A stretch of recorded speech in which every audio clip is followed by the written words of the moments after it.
안녕하세요. 사연에 빠지다의 DJ 민영입니다. 오늘도 두 가지 사연 준비되어 있는데 재밌게 들어주시고요. 구독과 좋아요 버튼도 잊지 말아주세요. 그럼 오늘의 사연 바로 시작해 볼게요. 안녕하세요. 항상 남들 이야기를 듣기만 하던 제가 이런 곳에 제 사연을 보내는 날이 오네요. 글솜씨가 없어 잘 전달할 수 있을지 걱정입니다만 최선을 다해 적어내려 볼게요. 저는 나이가 곧 40줄에 접어드는 사람이지만 남들 다 있는 남편도 자식도 하나 없습니다. 남들은 이런 저를 보며 쓸쓸하겠다, 적적하지 않느냐, 이제라도 늦지 않았으니 재혼을 해보는 것이 어떠냐 물어오지만 저는 그럴 생각이 없어요. 남편과 시어머니 없이 혼자 사는 것이 이렇게 속편한 일인지 지난 세월 모르고 살았던 것이 안타까울 정도로 잘 지내고 있거든요. 저와 남편은 지인 소개로 만난 사이였어요. 남편의 첫인상은 몹시 화통해 보이는 사람이었습니다. 남편은 좋게 말하자면 남자답고 통이 크고 이왕 시작했으면 뭐든 제대로 해봐야지 하는 사람이었어요. 나쁘게 말하자면 근거 없는 자신감이 넘쳤다고 할 수 있겠네요. 당시 남편은 작은 회사에서 영업직으로 일하고 있었고 영업직답게 활발하고 주변에 사람들이 많고 처음 만난 저에게도 친근하게 말을 잘 걸어왔어요. 저는 어렸을 적부터 소심하고 타인에게 먼저 다가가기 어려워하는 사람이라 처음에는 그런 남편의 외향적인 면모가 호감으로 다가왔습니다. 그렇게 저와 남편은 연애를 시작했고 얼마 지나지 않아 결혼 이야기가 나와 남편의 어머님께 처음으로 인사를 드리러 갔어요. 남편은 홀어머니 밑에서 자랐는데 전에 듣기로는 그닥 넉넉지 않은 가정 형편에서 자란 것 같더라고요. 그 시절에 여자 혼자 아이를 키우려니 많이 힘드셨겠다 싶었어요. 처음 만나뵌 시어머니께서는 대뜸 제게 아들 자랑을 시작하셨어요. 우리 아들이 하도 네가 좋다고 해서 특별히 결혼 허락해주는 거야. 애가 인물이 빠지니 성격이 빠지니 장차 아주 크게 될 인물인데 지금은 잠깐 작은 회사에서 사회 경험 쌓는 거지. 솔직히 말하자면 너랑은 급이 안 맞는 수준인데. 아이고 결혼할 거라길래 얼마나 대단한 여자를 데려오나 싶었더니 애가 다 보는데 여자 보는 눈이 없단 말이야. 시어머니께서는 남편에 대한 집착이 굉장히 심하셨어요. 오랜 시간 동안 혼자서 갖은 고생을 다하며 남편을 키우셔서 그런가 어쩔 때 보면 아들이 아니라 본인 남편을 대하는 것처럼 제게 질투를 하기도 하셨습니다. 자리 내내 시어머니께서는 저를 깎아내리며 남편을 치켜세우셨고 민망해서 시선을 들 곳을 찾지 못할 정도였어요. 시어머니께서는 남편이 어디 빠지는 부분이 있냐며 연신 칭찬하기 바쁘셨지만 솔직히 말해서 남편 인물이 그리 잘난 편은 아니었어요. 지극히 평범한 얼굴에 키도 작은 편이었죠. 장차 크게 될 사람이라며 자랑하셨지만 그거야 모르는 일이고 당신은 작은 회사의 영업직에 불과했고 저 또한 회사에 다니고 있었으니 남편에 비해 그리 부족할 것도 없는 조건이었습니다. 그렇다고 집이 잘 사는 것도 아니고 모아둔 돈이 많은 것도 아닌데 시어머니 말씀만 들으면 완전히 1등 신랑감이 따로 없었어요. 주변에서 다들 소개시켜달라고 난린데 남편이 제가 좋다고 해서 특히 결혼을 허락해 주는 거라면서 고마운 줄 알라고 하시더라고요. 기분이 많이 상하기는 했지만 그래도 혼자서 남편을 키우셨다니까 고슴도치도 지 새끼는 예쁘다고 시어머니 눈에는 부족할 것 없는 아들처럼 보일 수도 있겠지. 넓은 마음으로 이해해보려고 했었고 그렇게 결혼 준비를 시작했습니다. 결혼은 준비 과정부터 쉽지가 않았습니다. 시어머니께서는 사사건건 저와 남편의 결혼 준비에 참견하셨고 제가 시어머니랑 결혼을 하는 건지 남편이랑 결혼을 하는 건지 구분이 되지 않을 정도였습니다. 식장 위치부터 문제였어요. 회사 때문에 타지에 나와 살긴 했지만 제가 고향은 꽤 멀리 있는 지방이었거든요. 시어머니께서는 무조건 본인의 집 근처에서 결혼식을 해야 한다며 애초에 지방에 있는 사람들이 올라오는 게 상식에 맞는 거 아니냐, 굳이 도시 사는 사람들이 시골에 내려가야 하냐 못을 박으시더라고요. 애초에 식장도 도시에 많았고 부모님께서도 결혼식은 그쪽에서 올리는 게 어떠냐 물어오셨기에 그렇게 진행할 생각이었지만 처음부터 제 의견은 묻지도 않으시고 당연히 본인 집 근처에서 식을 올려야 한다 생각하시는 태도가 조금 안 입곱기는 했어요. 게다가 지방 사람들이라며 은근히 제 출신지를 무시하시더라고요. 시골 사람들 이럴 때 도시 구경하는 거지 또 언제 올라올 일이 있겠냐면서 하객들 수준 차이가 너무 심하면 민망할 텐데 어쩌나 하시는데 속으로 기가 찼습니다. 도시 사람들이 시골 사람들보다 조금 세련되게 옷을 입을 수야 있겠죠. 그런데 서민들이 차이가 나봤자 다 거기서 거기 아닌가요? 누가 들으면 본인은 강남 사는 부자라도 되는 듯한 말투였습니다. 아까도 말했듯 시어머니께서는 어려운 형편에 혼자 남편을 키우셨고 결혼을 준비할 당시에도 수준 차이를 걱정할 만큼 그닥 넉넉한 형편은 아니었거든요. 식장은 그렇다 치더라도 웨딩드레스도 문제였습니다. 저는 인생에 단 한 번뿐인 결혼식이니 돈을 조금 더 주더라도 제 눈이 예뻐 보이는 웨딩드레스를 입고 싶었어요. 그렇다고 제가 뭐 몇천만 원 하는 드레스를 고르지도 않았죠. 조금 무리를 하더라도 형편에 맞는 수준이었고 제가 고른 것은 어깨가 드러나는 형식의 드레스였습니다. 그러나 드레스를 보신 시어머니께서는 기겁을 하시며 천박하게 어디 신부가 남들 앞에서 속살을 다 드러내냐며 목 끝까지 꽁꽁 싸매고 있는 아주 옛날 디자인의 드레스를 입으라고 하셨어요. 가격도 그 드레스가 가장 저렴했고요. 저는 다른 건 몰라도 웨딩드레스는 양보 못한다. 제가 입지 어머니가 입으시냐 언성을 높였지만 시어머니께서는 본인 눈에 흙이 들어가도 안 된다. 저 드레스 입고 결혼할 거면 나 결혼식에 참석 안 한다. 으름장을 놓으셨습니다. 결국 시어머니의 뜻대로 옛날 디자인의 못생긴 드레스를 입고 결혼식을 올렸어요. 시어머니께서는 신혼여행지도 본인이 정하셨습니다. 그래도 이왕 떠나는 여행 저는 해외로 가고 싶은 마음이 컸어요. 어려운 형편에 이때가 아니면 언제 또 해외여행을 떠나보겠어요. 회사에서 신혼여행이라고 하면 휴가를 길게 주기도 했고 여자라면 누구나 로맨틱한 신혼여행에 대한 로망이 있잖아요. 그러나 시어머니께서는 신혼여행은 무조건 제주도로 가야 한다면서 본인 아는 사람이 여행사에 일해서 부탁을 해놨다며 저와 남편에게는 말씀도 하지 않으시고 여행을 전부 예약해 놓으셨더라고요. 결국 울며 겨자 먹기로 제주도로 신혼여행을 다녀왔고 이런 과정에서 남편은 항상 한마디 불만도 없이 시어머니 의견을 따랐어요. 그렇게 화통하고 남들 앞에서는 언제나 큰소리 뻥뻥 치는 인간이 시어머니 앞에만 서면 아주 순한 양이 따로 없었습니다. 시어머니께서는 틈만 나면 제게 호통을 튀셨고 기차 화통을 삶아먹은 수준이었어요. 어찌나 목소리가 크신지 깜짝깜짝 놀랄 때가 많았고 스트레스가 정말 심했습니다. 다시 생각해보면 그때 왜 도망가지 않고 남편과 결혼을 감행했는지 모르겠어요. 제 손으로 제 무덤을 파고 들어간 거나 마찬가지였죠. 그때는 남편이 뭐가 그렇게 좋았는지 콩깍지라는 게 참 무서운 거더라고요. 그렇게 어찌어찌 신혼여행을 다녀온 뒤로 저는 시댁에 들어가 시집살이를 시작하게 되었습니다. 원래는 남편이 작은 빌라를 해오기로 했는데 시어머니께서 갑자기 말을 바꾸셨어요. 니네 지금 집 사봤자 어차피 전부 대출이잖아. 월세는 돈 아껴야 되니 안 되고 전세 구해봤자 빌라 수준일 거고 차라리 우리 집에 들어와서 좀 살다가 돈 모이면 제대로 된 아파트로 들어가는 게 낫지 않겠어? 저는 당연히 기겁하며 남편의 옆구리를 찔렀지만 남편은 속도 없이 어머님 말씀이 맞다며 이왕 살 거 빌라보다는 아파트가 낫겠다. 돈이 모일 때까지 시댁에서 살겠다고 하더라고요. 그렇게 강제 시집살이가 시작되었고 당연히 시집살이 내내 스트레스가 정말 심했습니다. 일단 시어머니께서는 제가 다니던 회사를 그만두길 바라셨어요.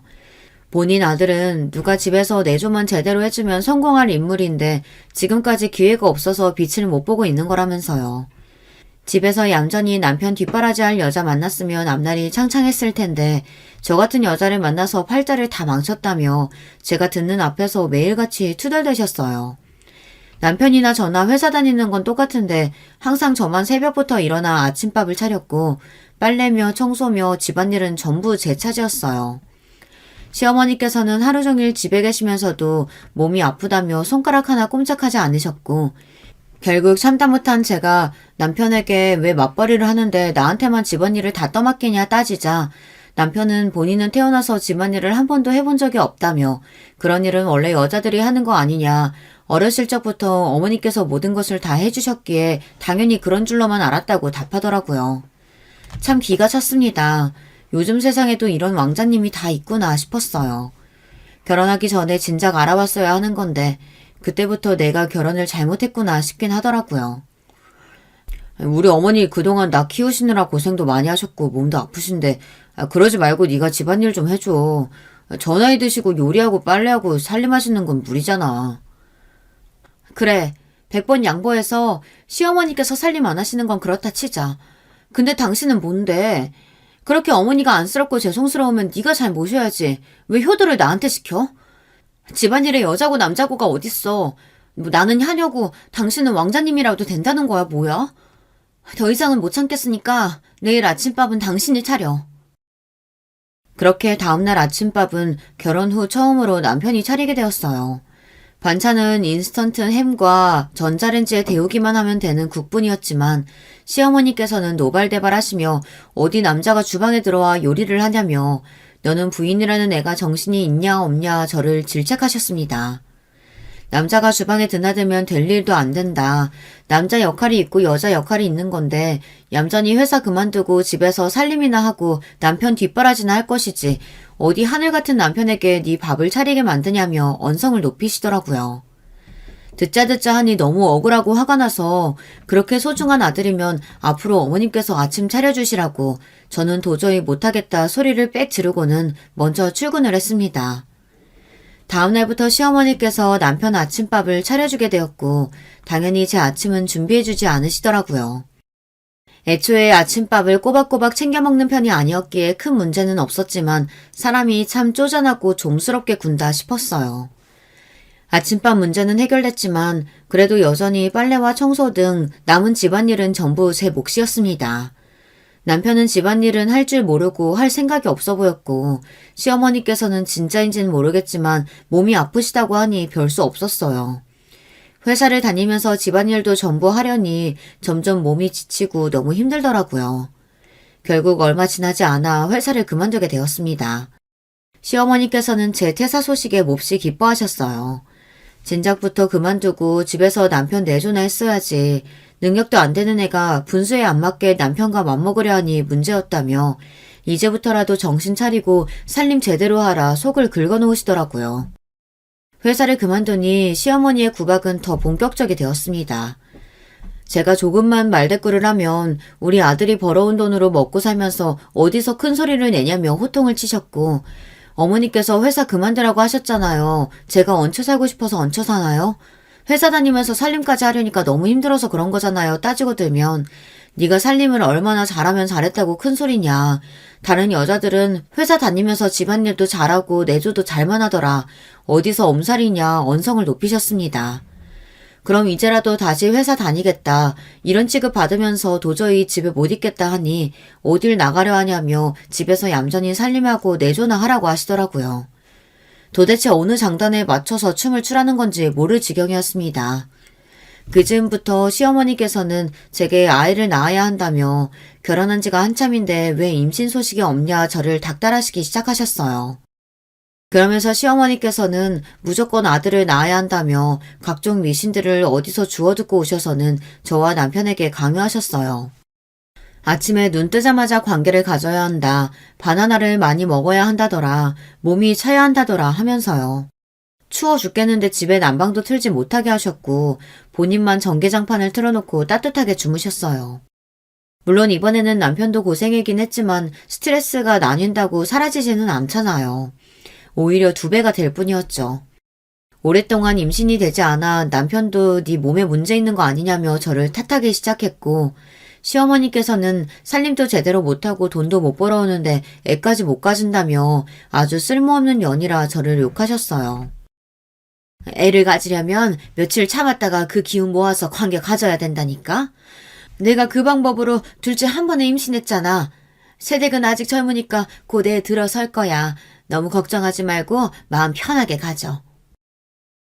일을 그만둔 후로 저는 아파트 분여회 활동을 시작했는데 그곳에서 만난 아주머니 분들은 임신으로 스트레스를 받는 제게 임신에 관한 여러 가지 미신들을 알려주셨습니다. 제가 부녀회에서 가장 나이가 어렸기에 아주머니 분들은 저를 세댁세댁 하시며 살뜰하게 챙겨주셨어요. 부녀회원분들의 미신 덕분인지 몰라도 얼마 지나지 않아 아이가 들어서게 되었고 임신하고 난 뒤로 시어머니의 참견은 더더욱 심해졌습니다. 임신했다고 하루 종일 앉아있으면 안 된다. 그러면 애가 멍청해진다더라 하시며 억지로 저를 밖으로 내모셨고 임신 초기에 심한 입덧으로 고생하면서도 매일같이 산책을 했어요. 남들은 임신 중기면 다들 입덧이 괜찮아진다는데 저는 꽤 오래 고생을 했습니다. 그렇게 좋아하던 고기는 냄새만 맡아도 구역질이 나고 넘길 수 있는 것은 상큼한 과일뿐이었어요. 임신하면 신 것을 잘 먹게 된다는 말이 괜히 있는 말이 아니더라고요. 신맛이 나지 않는 것들은 음식 특유의 향 때문에 도저히 먹을 마음이 들지를 않았습니다. 그러나 시어머니께서는 그런 제게 막무가내로 음식을 먹이려고 하셨어요. 누가 너 좋으라고 이러는 줄 아느냐. 네가 안 먹으면 뱃속에 있는 우리 아들 핏줄도 굽는 거 아니냐. 엄마가 되어서는 억지로라도 뭘 먹어야지 왜 그렇게 책임감 없이 구냐며 저를 질책하셨습니다. 매일 억지로 식사를 하느라 밥을 먹다가도 구토가 올라와 화장실에 뛰어가기 일쑤였고 하루 종일 속이 울렁거리고 헛구역질을 달고 살았어요. 먹고 싶지 않은 것들을 억지로 쑤셔 넣으려고 하니 입맛은 날이 갈수록 없어졌고 남들은 임신하면 살이 찐다는데 저는 오히려 살이 3kg 정도 빠졌습니다. 부녀의 아주머니들은 안 그래도 마른 사람이 임신하고 나서 살이 더 빠졌다며 힘든 것 있으면 말하라 시어머니보다도 더 저를 챙겨주셨어요. 엄마가 먼저지 애가 먼저냐면서 일단 엄마가 건강하고 행복해야 아이도 건강하게 나오는 거다. 시어머니가 뭐라고 구박을 하시든 한 귀로 듣고 한 귀로 흘려라며 등을 토닥여 주시는데 그게 참 뭐라고 참 위로가 되었던 것 같아요. 그렇게 임신 말기에 접어들던 어느 날이었습니다. 배는 눈에 띄게 커졌고 걷기가 불편할 정도였지만 시어머니께서는 여전히 매일같이 저를 밖으로 내몰았어요. 배가 불러올수록 몸을 움직여야 하는 거라면서 그날은 눈이 펑펑 왔는데도 몸이 아프다는 제 등을 떠미시더라고요. 어쩔 수 없이 잠깐만 걷다 와야겠다 생각으로 아파트 주변을 돌고 있는데 아랫배에 갑작스러운 통증이 찾아왔습니다. 이전에도 몇 번 하혈을 하고 심한 복통을 겪었던 적이 있었기에 덜컥 겁이 났어요. 다리 사이에 미지근한 액체가 흐르는 느낌이 들었고 그대로 자리에 쓰러지고 말았습니다. 눈을 뜨니 병원이었어요. 무려 3일을 내리 기절해 있었다고 했습니다. 제가 글 서두에 남편도 자식도 없는 사람이라고 이야기했었죠. 저와 남편의 아이는 그렇게 빛 한 번 보지 못하고 세상을 떠났습니다.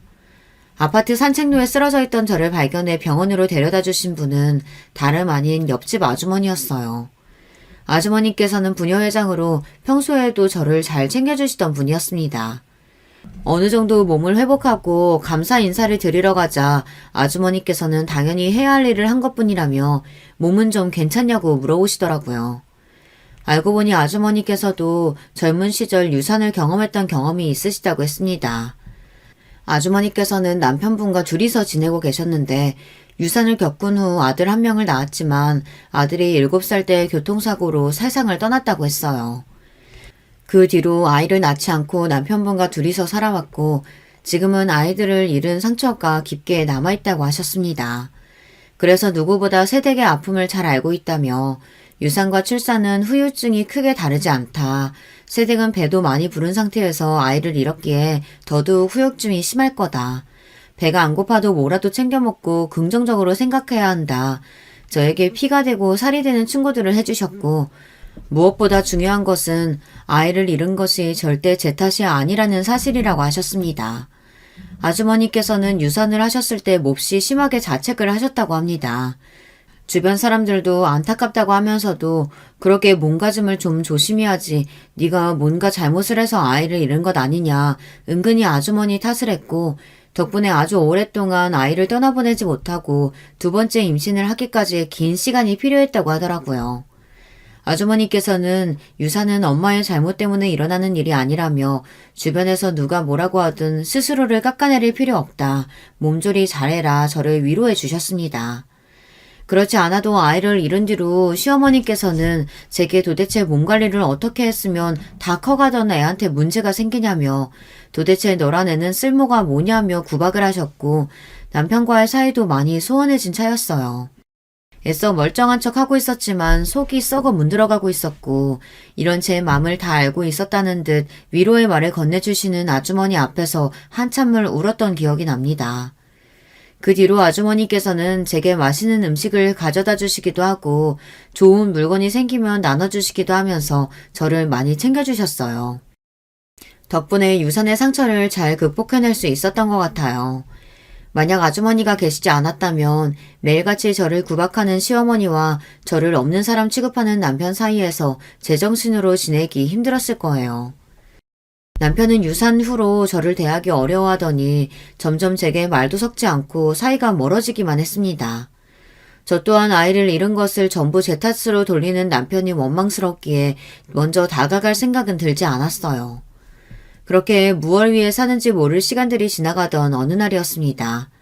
마트에서 장을 보고 돌아가는 길에 익숙한 얼굴을 발견했어요. 옆집 아주머니의 남편분이었고 옆에는 웬 처음 보는 젊은 여자가 있었습니다. 둘은 아주 가까운 사이처럼 대화를 나누고 있었고 처음에는 여동생인가 싶었어요. 그런데 갑자기 손을 맞잡는 거예요. 누가 봐도 다정한 연인처럼 보였고 둘은 모텔존 쪽으로 걸어가고 있었습니다. 저도 모르게 둘의 뒤를 밟았고 함께 모텔 안으로 들어가는 장면을 제 두 눈으로 똑똑히 목격했어요. 가슴이 쿵쿵 뛰었고 이 사실을 당장 옆집 아주머니께 가서 알려드려야 한다는 생각이 들었습니다. 그러나 마을로 돌아가는 도중 마음이 복잡해지더라고요. 아주머니께서 이미 남편분의 불륜 사실을 알고 계신 건 아닐까. 알면서도 일을 크게 만들기 싫어서 모른 척 지내고 사시는 건 아닐까. 남의 가정사에 내가 괜히 끼어드는 게 아닐까. 본인의 치부를 남한테 들켰다고 생각해 불쾌하실 수도 있다. 그냥 못 본 척 넘어가는 것이 현명한 대처가 아닐까 싶다가도 그동안 저를 살뜰히 챙겨주신 아주머니를 생각하면 남편분의 불륜을 알면서도 입을 다물어버린다는 사실이 너무 양심의 가책이 느껴졌습니다. 한참을 고민하던 저는 결국 아무것도 못 본 척 아주머니 남편분의 불륜을 묻고 지나가기로 했어요. 아무리 생각해도 제가 아주머니께 그 사실을 말씀드리는 것이 너무 주제넘는 짓 같았거든요. 요즘 별일 없으세요? 날씨가 많이 풀렸는데 꽃구경 가면 참 좋을 것 같아요. 저희 남편은 그런 거에 통 관심이 없어서. 아주머니 바깥분은 어떠세요? 나들이 같은 거 자주 나가세요? 날이 많이 따뜻해지긴 했지. 나들이라 글쎄 남편이 그런 걸 좋아했었던가. 그러나 애써 모른 척 지내보려고 해도 그 사실이 계속 마음에 걸렸고 아주머니께 은근슬쩍 남편분 얘기를 꺼내보자 아주머니께서는 한숨을 푹 쉬셨습니다. 그 모습이 뭔가 고민이 있는 것처럼 보였고 역시 불륜 사실을 알고 계시는 건가 싶었어요.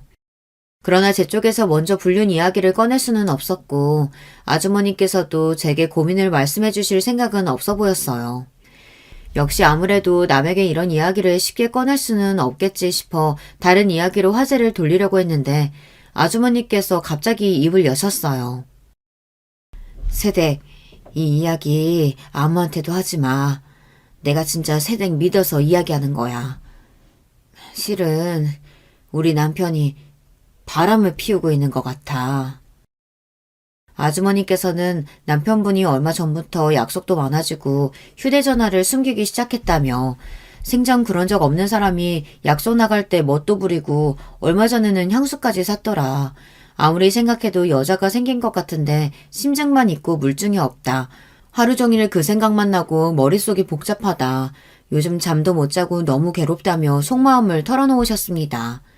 그런 아주머니께 저는 제가 얼마 전에 보았던 장면을 솔직하게 말씀드렸어요. 그 장면을 목격하고 나서 아주머니께 말씀을 드려야 할지 말아야 할지 정말 많이 고민했다고. 그렇지만 아무리 생각해도 주제넘게 나서는 것 같아 일찍 말씀드리지 못했다. 죄송하다 이야기하니 아주머니께서는 고개를 가로저으셨습니다. 아니야, 세댁. 말해줘서 고마워. 역시 여자가 생긴 게 맞았구나. 혹시나 해서 말하지만 이 얘기 다른 사람들한테는 비밀로 해줘. 저는 당연히 그러겠다 고개를 끄덕였고 그렇게 집으로 돌아왔어요.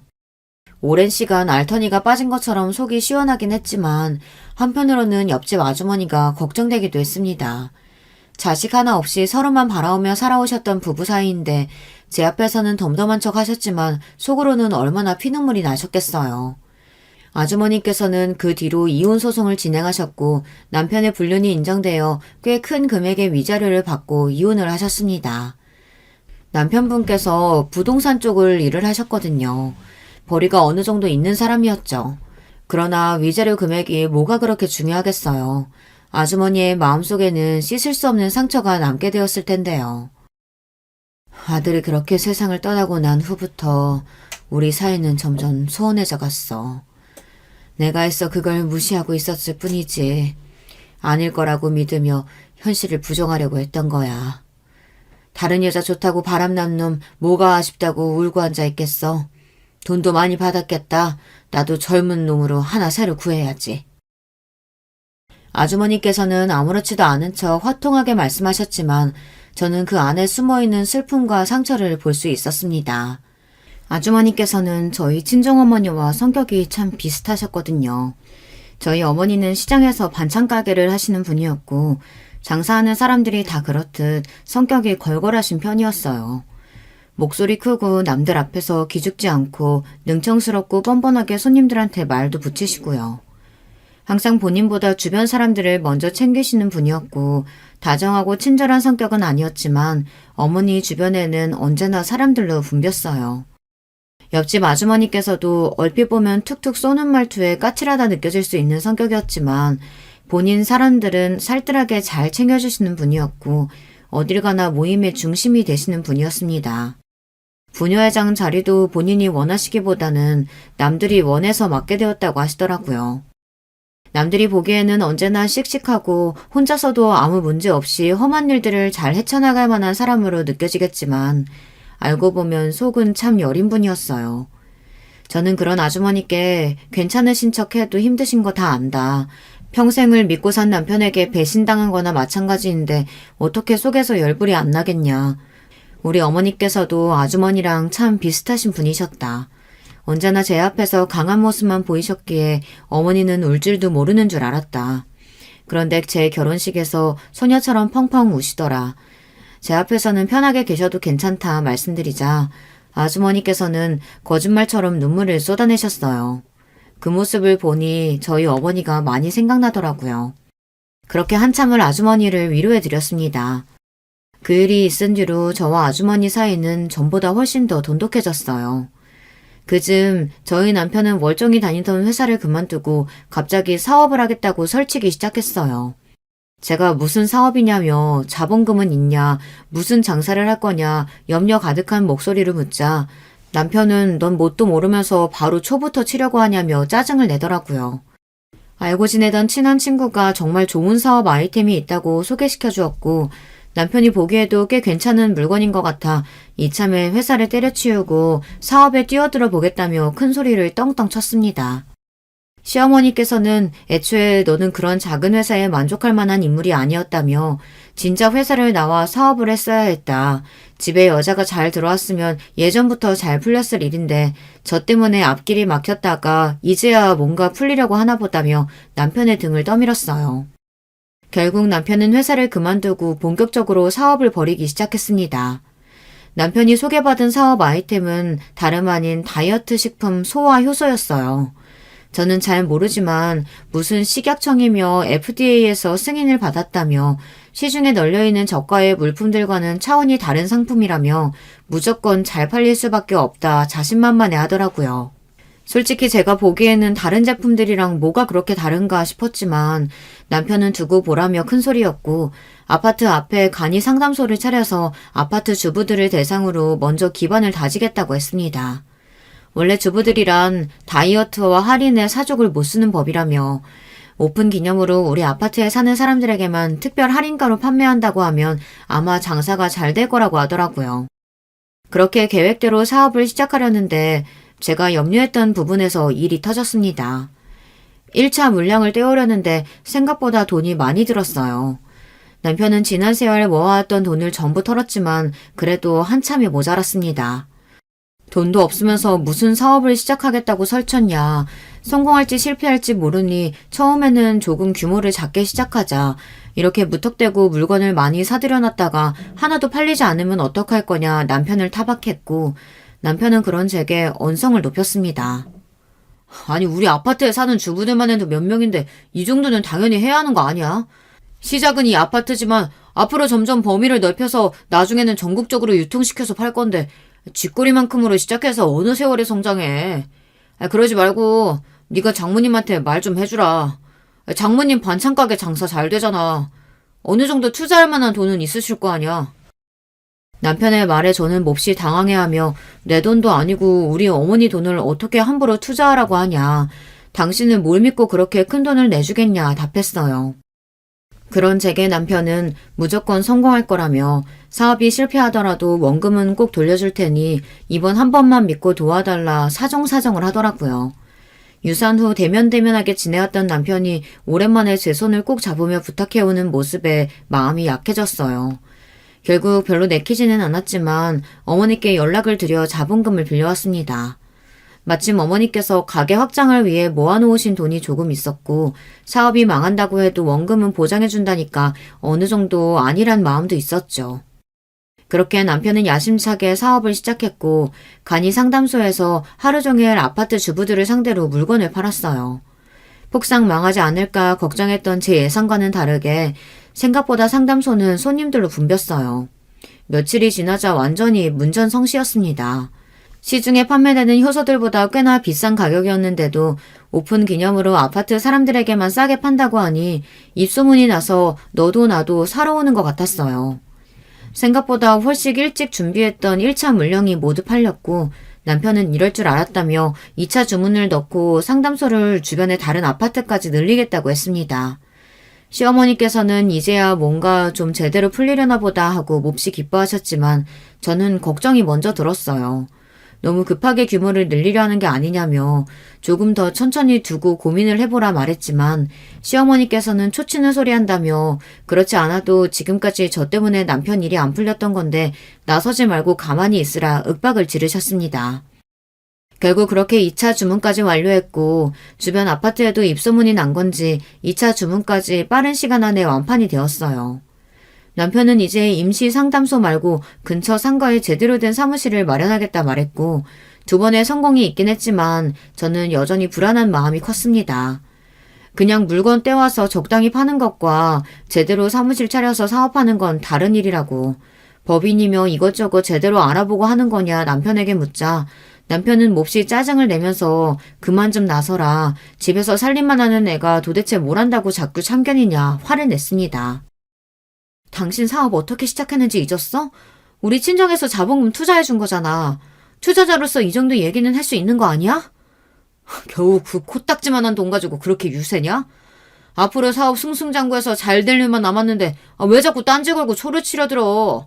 그냥 좀 얌전히 따라주면 안 돼?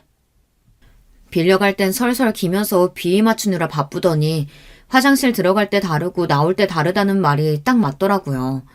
친정 어머니께서 새벽부터 밤까지 뼈 빠지게 고생하셔서 모으신 돈인데 그 돈을 코딱지만한 돈이네 왜 그렇게 유세를 떠내 하는 남편을 보고 온갖 정이 다 떨어지는 기분이었습니다.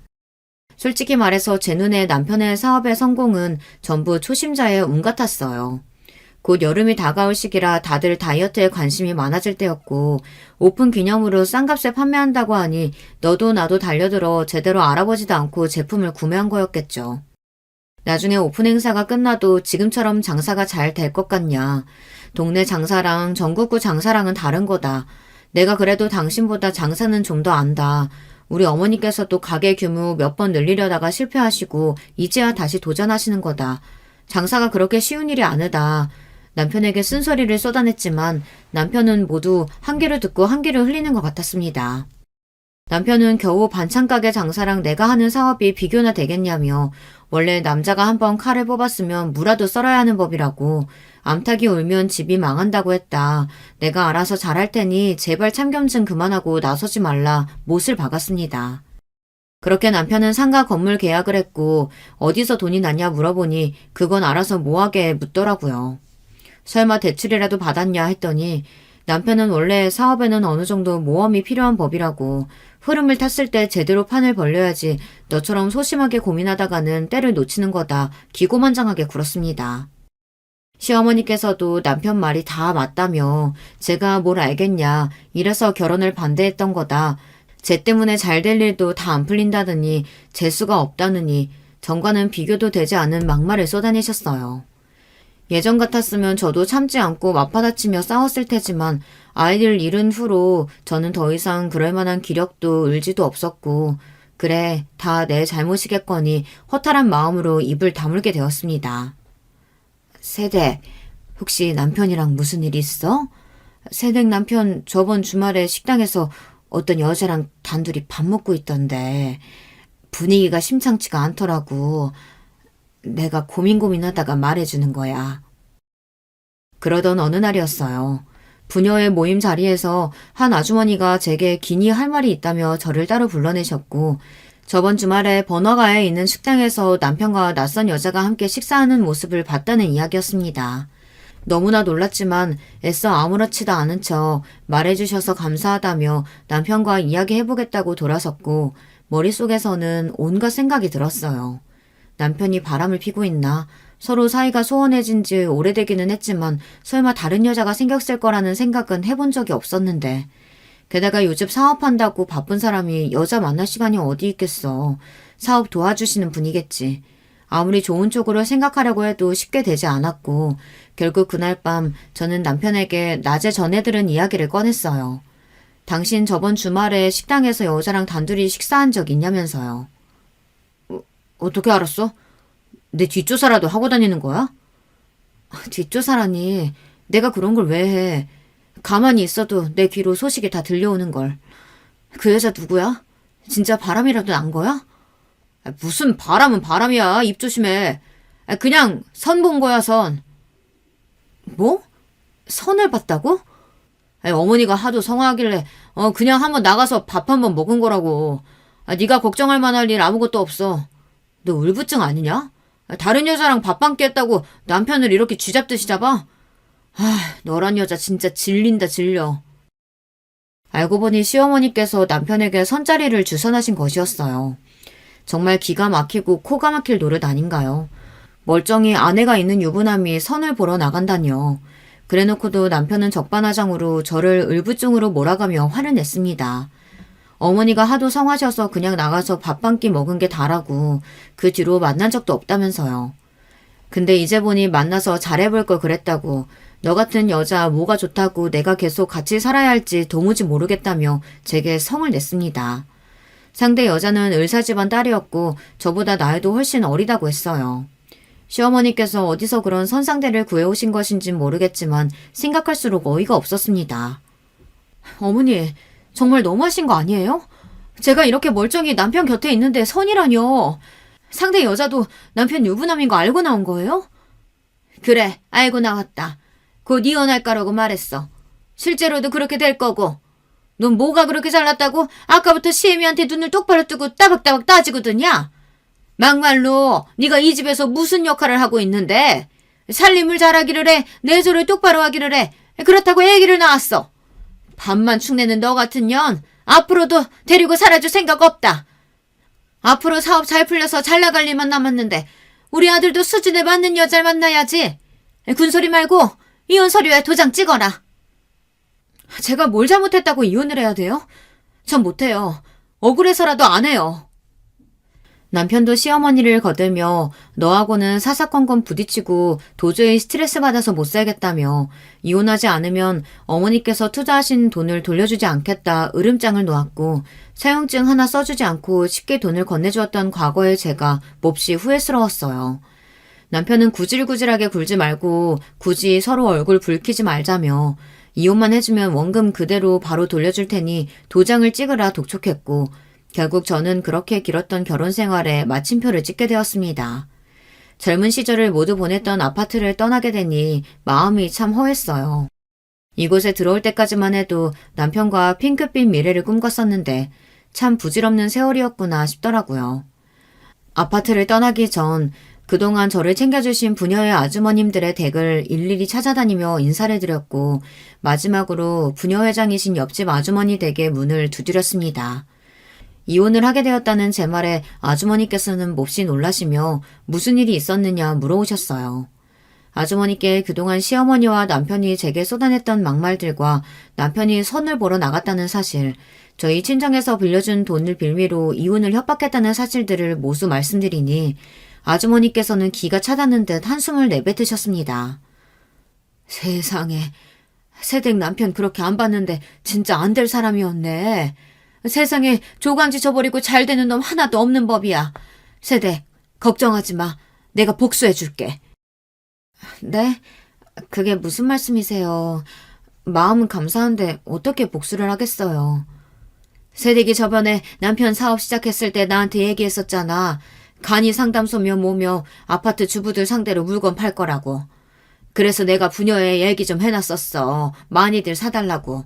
다 새댁 잘 되라고 한 일이었는데 알고 보니 그런 속사정이 있었을 줄이야.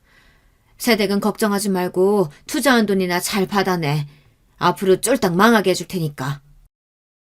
아주머니께서는 그렇게 장담하셨지만 솔직히 그런 일이 가능할 거라고는 생각하지 않았어요. 그저 속상한 저를 위로하시기 위해 해주시는 말뿐일 거라고 생각했습니다. 얼마 지나지 않아 남편은 정말 투자금을 원금 그대로 다시 돌려줬고 이 돈은 또 어디서 난 거냐, 사무실 마련하느라 돈 부족하다고 하지 않았냐 물으니 어차피 앞으로도 쭉쭉 잘 풀릴 텐데 대출을 있는 대로 받아서 물류도 잔뜩 주문하고 사업 규모를 더 늘릴 생각이라고 하더라고요. 이혼까지 한마당에 제가 신경 쓸 바는 아니었지만 과연 사업이 그렇게 잘 풀릴까 싶었습니다. 처음에는 억울하고 슬픈 마음이 컸지만 오랜만에 고향으로 돌아가 친정 부모님과 함께 지내며 꼴도 보기 싫은 인간 둘을 안 보고 사니 속도 시원하고 좋더라고요. 내가 그동안 왜 그런 대우를 받으며 꾸역꾸역 참고 살았나 싶기도 했고요. 새벽부터 장사를 나가시는 어머니를 도와 가게를 보기도 하고 함께 재료를 준비하기도 하며 남편 없는 일상에 차차 적응하던 중이었어요. 제발 우리 좀 도와다오. 내가 잘못했다.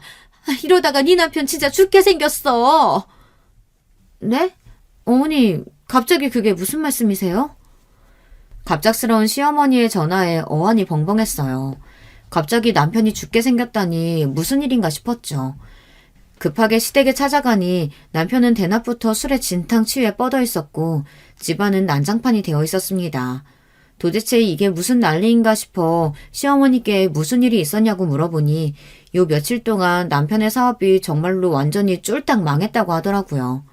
그동안 받았던 주문들의 3분의 2 이상이 반품 신청이 들어왔고 부녀회장, 그러니까 옆집 아주머니께서 임시 상담소가 아파트 단지 내 분위기를 해친다며 철거를 요청했다고 했습니다. 게다가 부녀회장이 사람들 다 보는 앞에서 이 효소 성분이 좀 이상한 것 같다고, 제대로 된 다이어트 제품도 아닌데 아파트 사람들 등쳐먹으려 속여 파는 것 같다 이야기를 꺼내 제품 이미지도 완전 엉망이 되었다고 했어요.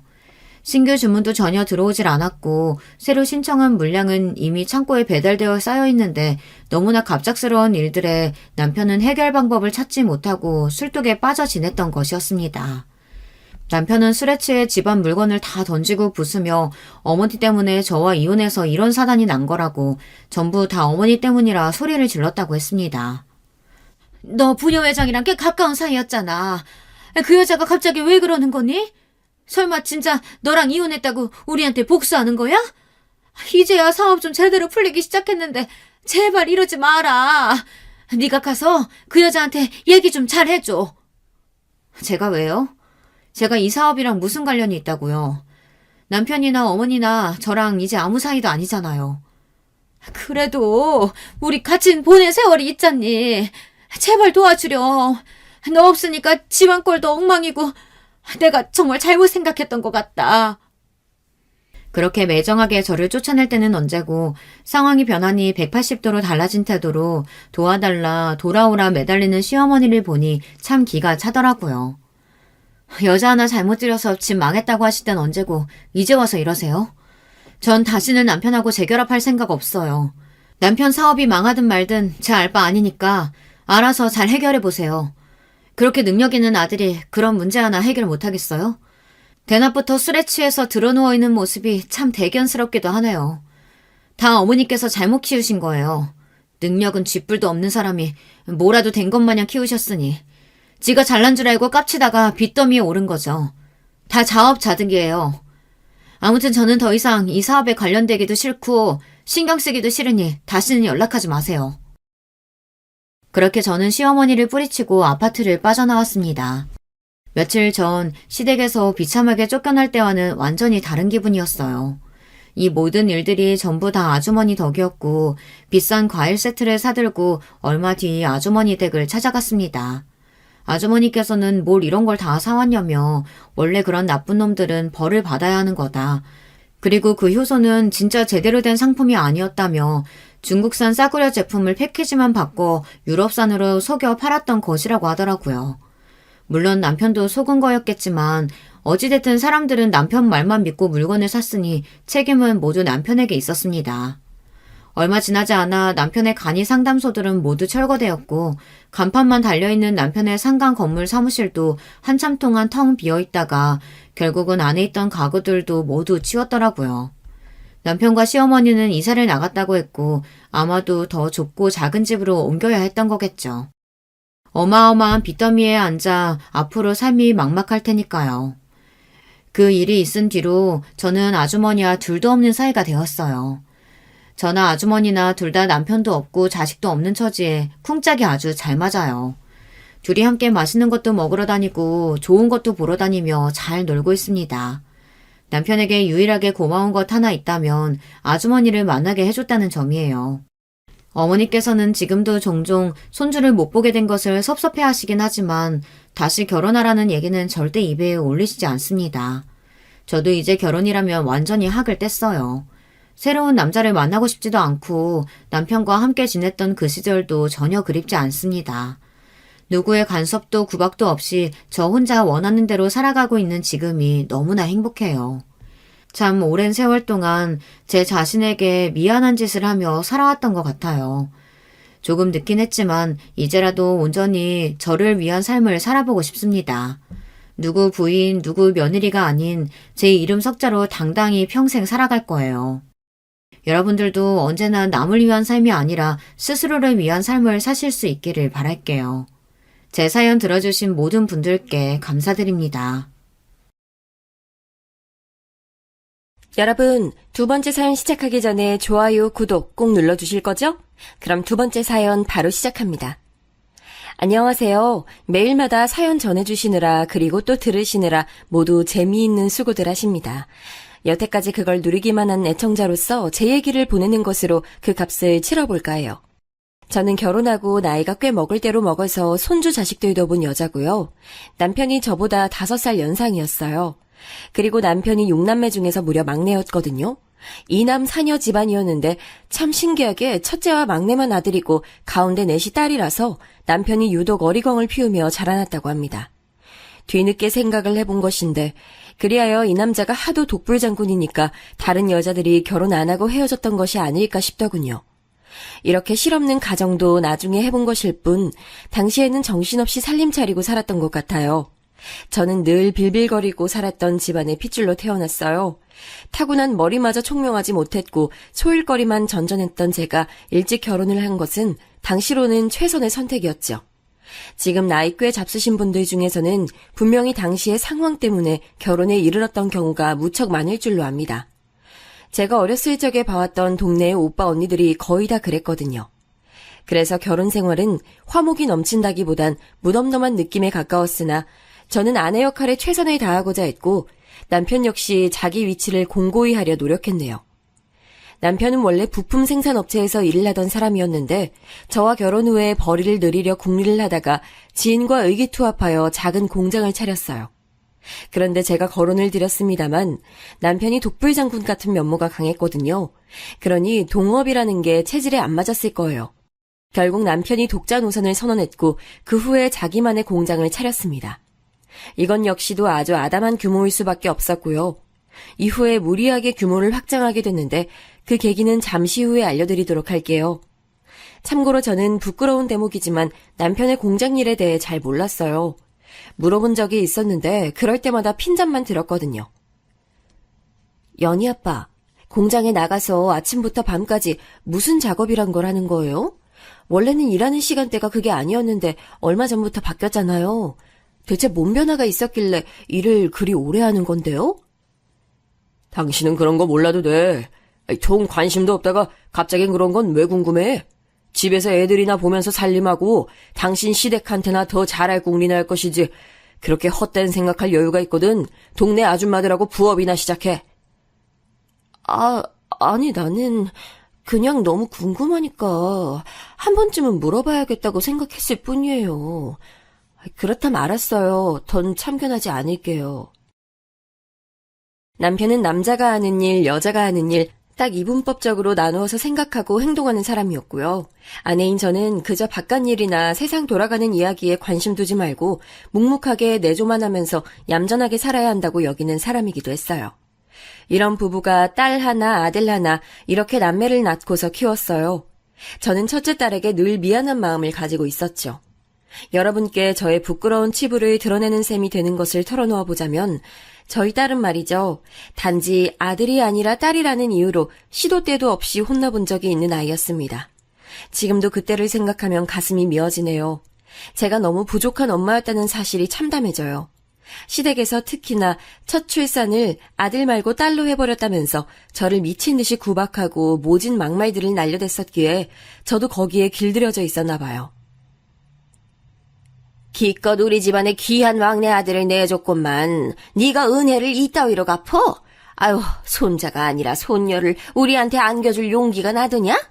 쥐뿔 하나 가진 거 없는 웬 거지 같은 년을 막내 며느리로 맞아주고 받아들여줬더니 아들 낳게 생겨서 그나마 그것 하나 봤던 건데 덜컥 딸을 낳어? 아유, 너는 네 서방 보기도 부끄럽지 않았니? 첫 아이. 제 딸을 낳고서 몸이 너무 안 좋았던 제가 몸조리라도 하려고 힘없이 누워있을 때 시어머니께서 그런 역성을 내셨던 것이 지금까지도 너무나 생생하네요. 그 고함에 놀란 저희 딸, 그 갓난 아기가 자다가 깨서 울음을 터뜨리자 시어머니께서는 저에게 당장 저것이 시끄럽게 하는 걸 막으라며 화를 내셨었죠. 그러면 저는 온갖 서름을 다 끌어안은 채로 딸을 품에서 달랬고요. 하도 그런 상황에 자주 처하다 보니까 저도 모르게 딸이 자라면서 시어머니나 시누이들에게 구박받고 차별받는 모습을 봐도 나서서 하지 마시라 이렇게 강한 제지를 하지 못하게 됐던 것 같아요. 딸을 낳았다는 이유로 온갖 손가락질을 받았던 것이 제 마음에 인으로 박혀 있어서 저를 움츠러들게 했던 거예요. 어렸던 딸이 얼마나 서럽고 힘들었겠나요? 저는 단지 배움이 짧았다는 핑계로는 용서가 안 될 만큼 부족한 사람이었던 듯 싶어요. 인격이 덜 자랐었던 것이죠.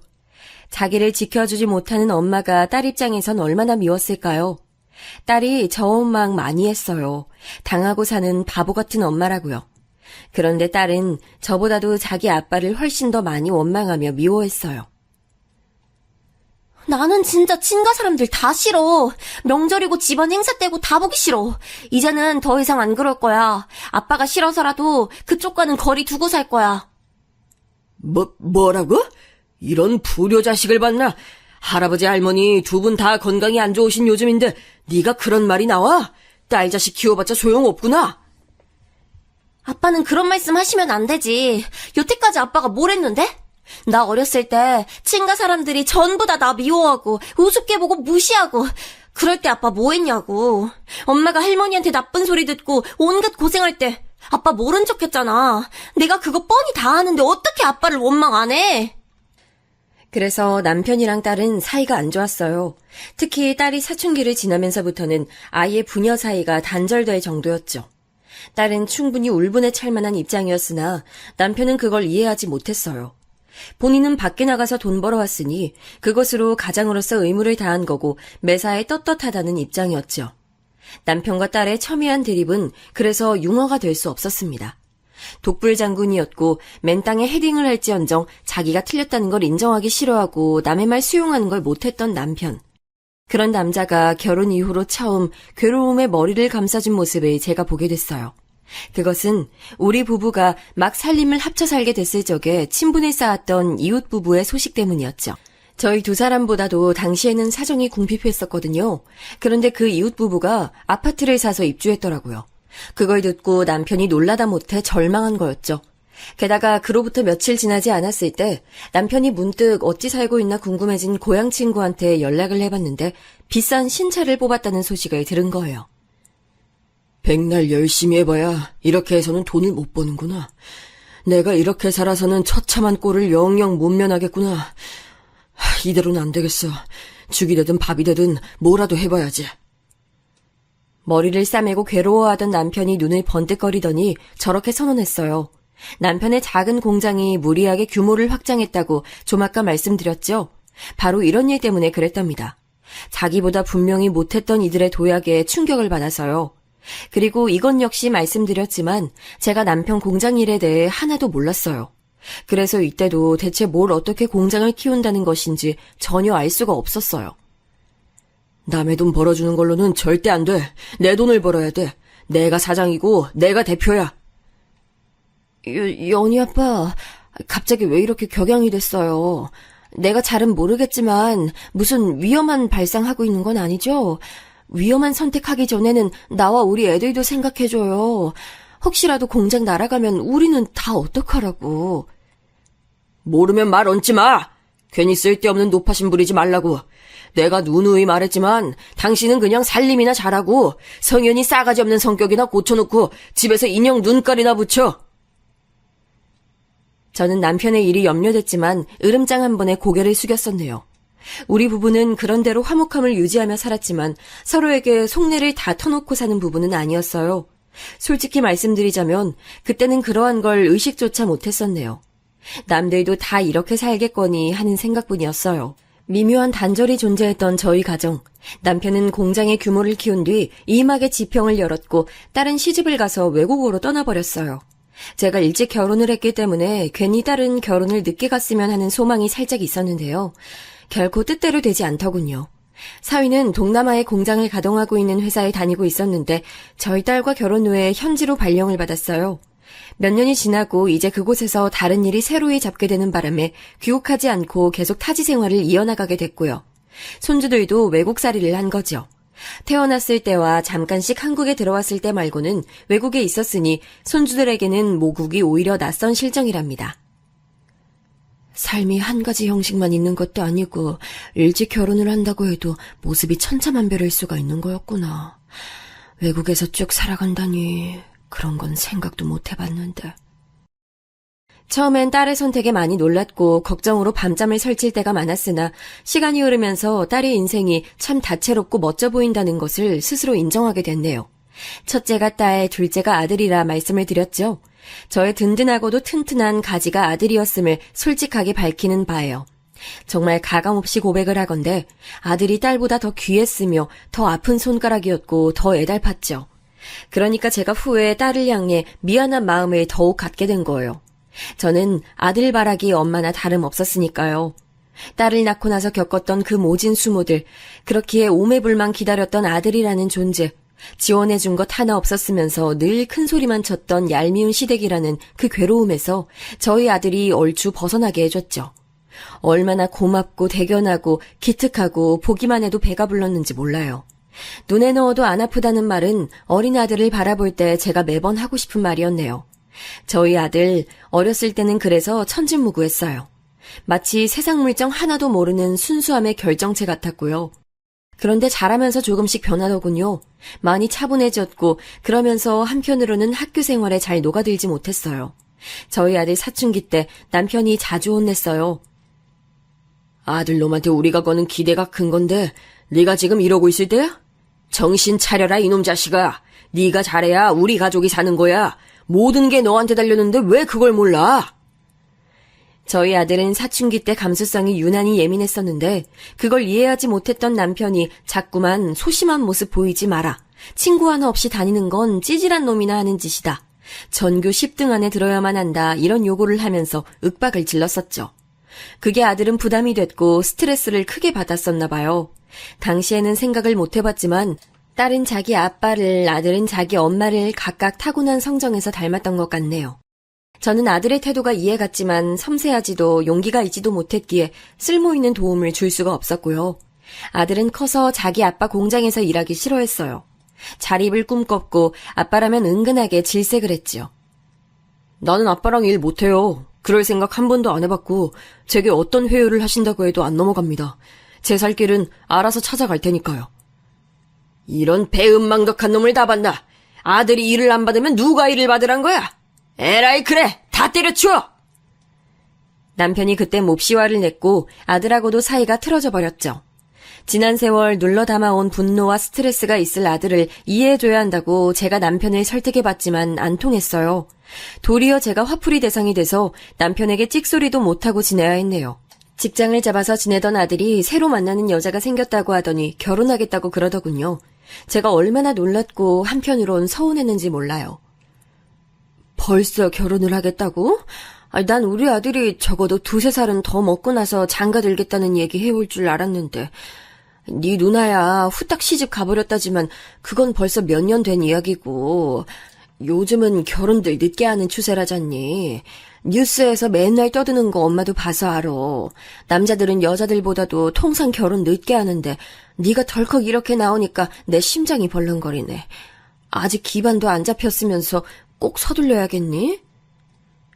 정식으로 교제한 지는 그렇게 오래 안 됐지만 진작부터 알고 지냈던 사이였고 이 여자라면 내가 마음의 안정 누리면서 살 것 같다는 확신이 들었어요. 정말 생각 깊고 차분하면서도 맑은 여자예요. 엄마도 보시면 분명 마음에 들어 하실 거예요. 하나뿐인 아들이 장가 간다는데 집 한 채 턱 해주지 못하니까 미안하고 민망해서 그러지. 우리 아들 더 좋은 부모 만났으면 날개 달아서 살았을 텐데 엄마가 늘 면목이 없어. 수준에 맞춰서 최선을 다해 사는 거고 결혼도 그렇게 하는 거죠. 엄마가 뭘 나한테 미안해하고 그래요. 절대 그러실 거 없어요. 아빠는 엄마가 알아서 설득해 주신다고 했으니까 그럼 여자친구 데리고 곧 인사드릴게요. 아들이 하도 확고하길래 부족하고 해준 게 없는 엄마인 제가 마음을 돌려볼 엄두조차 못 내고 허락을 해줬죠. 과연 어떤 아가씨길래 저희 아들을 그리 사로잡았는지 궁금했는데요. 이제 여기서 제 며느리 소개가 드디어 나오네요. 며느리는 첫인상이 참 고요했어요. 웃을 때도 소리를 크게 내는 법 없이 눈가만 접으면서 웃더군요. 며느리는 집안이 돌려 말할 것 없이 변변찮은 수준이었으나 결혼하게 되면 최소 3천만 원은 지원을 받기로 했다고 말을 하더라고요. 딱 액수가 정해져 있다는 게 희한한 것 같아서 집안 얘기를 제가 물어보게 됐어요. 그랬더니 며느리 집안에는 나름의 사정이 있었더라고요. 사정이 있어서 어릴 때 작은 이모 손에서 컸어요. 그래서 외할머니와 작은 이모에게 제가 애착이 있고요. 저희 엄마께서도 당연히 그 두 분께 늘 고마워하셨죠. 그런데 외할머니께서 크게 건강 문제를 앓게 되시고 작은 이모마저 정신질환으로 갑자기 치료를 받게 되시면서 엄마께서 그 두 분에게 매달려 지내게 되셨고 아빠께서는 여기에 불만을 품으셨어요. 그러다가 이혼까지 가셨고요. 며느리는 이혼 가정에서 자라온 경우였어요. 원래 외동은 아니었고 아래로 남동생이 있었으나 첫 돌을 앞두고 돌연 떠나버렸다고 했어요. 갓난아기들에게 그런 일들이 종종 벌어지는 것은 저는 옛날에 몇 번 들어서 접해본 적이 있었는데